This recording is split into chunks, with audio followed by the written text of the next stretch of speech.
News Storm Team.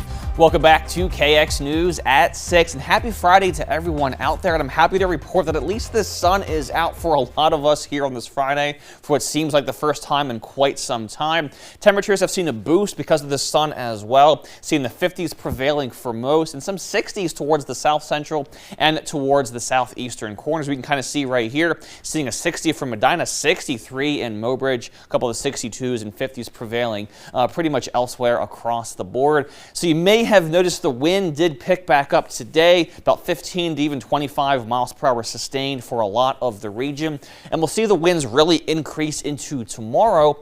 And the reason behind the winds is because we saw that area of low pressure and this front that moved through yesterday now pushing off towards the east. We have one more front to come into tonight. And as these two systems clear out of here, the transition that we experience between these lows and this upcoming high coming in from the south, that battleground time frame is what's causing all of those strong winds here today and into tomorrow. And once the high takes over by Sunday, calm winds should prevail once again for a lot of us. And as far as precision cast is concerned, probably the next and only best chance we'll have for some moisture over the next handful of days. This begins around midnight here this evening. May see some light showers to northeastern portions of Montana, also into southwestern North Dakota. Now, even though this model here shows all grain, meaning all rain, I would not be completely surprised as temperatures dip down to the mid-30s towards northeastern Montana if there were a couple of snowflakes here or there. Again, the odds are low of that happening, but not impossible. So if you're near Plenty Water Wolf Point, you may see a couple of snowflakes mixed in here overnight tonight. And as that line, that front moves from the west to the east through early tomorrow morning, some light showers possible from Dickinson back towards the Highway 83 corridor. But this should be out of here by the late morning hours for tomorrow. Should be dry but windy by the afternoon hours.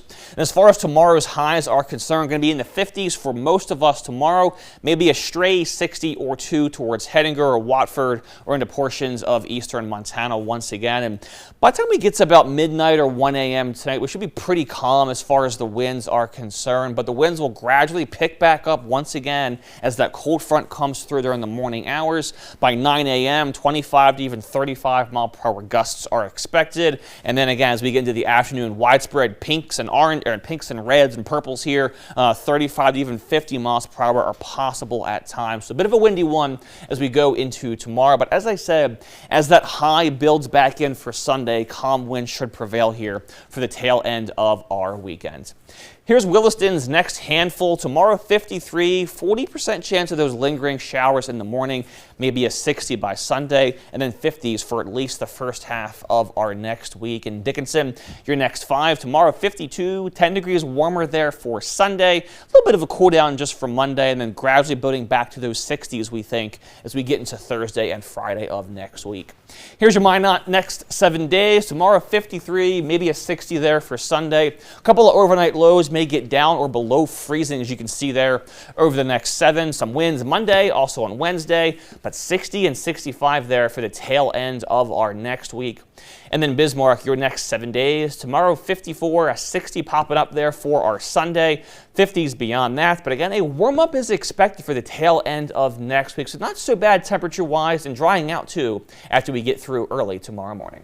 A lot can happen in a week, but what you're laying out there, it gives us reason to be optimistic by next week. Yeah, and there's really no chance of snow, we don't think, at least through October. So maybe mid-November for the beginning of that kind of time frame. We'll see kind of how things go there over the next month or so.